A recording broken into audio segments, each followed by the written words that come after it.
welcome to NeoUnrealist. I'm just going to say it.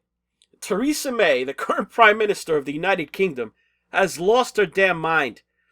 I call her the current Prime Minister because, to my mind, I don't see how she survives in that position after this disaster of a Brexit deal she's presented to her cabinet yesterday in a 5-hour-long marathon meeting. Nigel Farage, the man who led the charge all those years for Britain to leave the European Union, called it the worst deal in history. Now, I don't know about that now, because I'm sure that I could probably find a worse deal in British history. You know, that paper that Neville Chamberlain waved in the air after stepping off the plane from Munich, where he met with German Chancellor Adolf Hitler back in 1939. That was a pretty bad deal, Nigel, I have to say. That should give you some idea, though, of just how bad this Brexit draft deal that Theresa May is trying to sell, when you have to compare it with the failed deal with Hitler to test Nigel Farage's claim that it's the worst deal in history. It's that freaking bad. Get this, the British voters had basically two choices back in 2016. Stay in the European Union or leave the European Union. That was it. Stay or go. There wasn't a third option given to kind of, sort of leave the EU in name only, but still be subject to the worst aspects of it, but be in a worse position than being in because they have no ability to vote or have any say in EU policy or laws.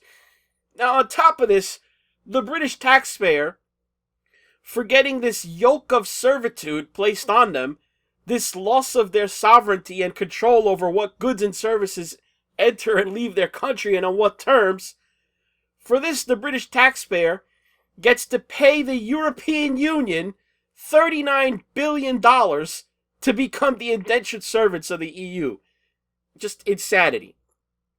Nigel Farage and Boris Johnson, they've called for members of May's cabinet to resign over this outrage. Now, so far today, as of this recording, already Brexit Secretary Dominic Raab, Work and Pension Secretary Esther McVeigh, they've already resigned. They're the biggest names so far who've pulled the ripcord and bailed out of the May cabinet.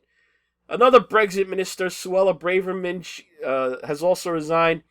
Parliamentary Private Secretary in the Department of Education, Anne-Marie Trevelyan, has tendered her letter of resignation. I mean, look at this thing. Let's look at it. What's in it? Why is it so bad? The agreement that May negotiated has a 21-month, oh yeah, I'm sure it'll just be 21 months, a so-called transition period. This alleged transition can be unilaterally extended by the UK at the cost of more money handed over to the EU, so that $39 billion will be $60 billion before you can blink. And it sets up a situation where the transition, so-called, would never end. Because think about it, if you're the EU, why would you even negotiate with the UK at all under these terms? Just do nothing, and you get to continue to control the UK's trade and customs and get paid billions of dollars to do it, you know, and provide an abject example to other countries who are thinking of leaving the EU of what could happen to them. All the bad parts of being in the EU, none of the good, and paying exorbitant sums of money to the EU in tribute for the privilege. So, in the name of not disrupting the supply chains of big business, the British would be, in the words of Ian Duncan Smith in Parliament today, he said they'd be locking themselves into an arrangement that they would not have the sovereign right to withdraw from. And he pointed out, and rightly so, that this is not what a deal a sovereign country makes looks like, because think about it. Britain has the sovereign right to leave the UN. They have the sovereign right to withdraw from the NATO alliance. They don't have to ask permission. Apparently, they even have the sovereign right to leave the EU, but they wouldn't have the sovereign right to leave this arrangement. So the UK would be chained to the single market in perpetuity and forever locked into the customs union. And if I have to hear one more time about not having a hard border, quote-unquote, with Northern Ireland, who is selling that fiction? They already have different economic and regulatory conditions on both sides of that border. Why would the UK being in or out of the EU suddenly result in a return to the bad old days or the Troubles, as they like to call it over there. What, suddenly the British Army's going to be camped out on the border of Northern Ireland with checkpoints and bunkers like it's 1993 again? Because there's some incrementally different tariff structure, or some another difference in regulation or other.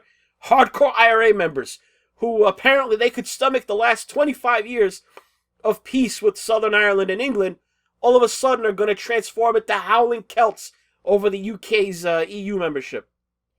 The people selling that, they're selling you garbage. Caca. Bullcrap. And just what is this European Union that the Remainers are so keen on staying in?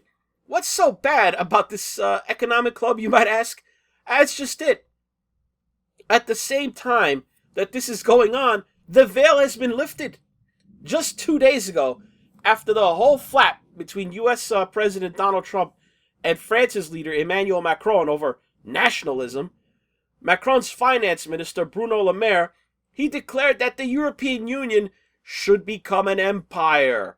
That European unity should not just be a photo op, but that the EU should become an empire to stand up to China and, get this, the United States.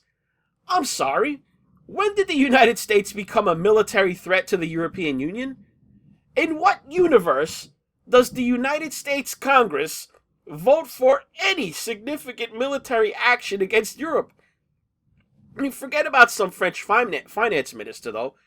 On the same day that Theresa May announced this cruddy Brexit deal, none other than German Chancellor Angela Merkel joined Emmanuel Macron in calling for a European army. A European army that Macron only 5 days ago said would protect Europe from China, Russia, and the United States of America. So we have the leaders of the two largest and most powerful states in the European Union, Germany and France, calling for the formation of a European army, and their ministers talking about forming an empire. Excuse me if I get a little concerned about German chancellors talking about raising a new army and forming a new Reich. You know, I seem to recall another German chancellor talking about a 1,000-year Reich. You know, he launched an invasion of Poland, precipitated World War II, famously lost. But who knew that all Hitler had to do for Germany to dominate a European empire was to instead just form an economic bloc, and he'd wind up in control over his neighboring states' sovereignty, their borders, and even be able to raise an army that'd be under the nominal control of Germany due to their outsized influence and power in the EU, you know, especially with the United Kingdom out.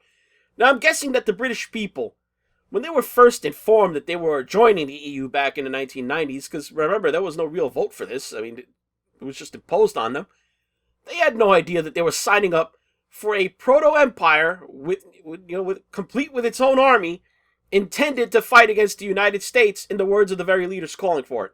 In a sane world, the entire May cabinet resigns, and the British people descend on Whitehall in London to voice their displeasure with Theresa May, force new elections, and get some new leaders.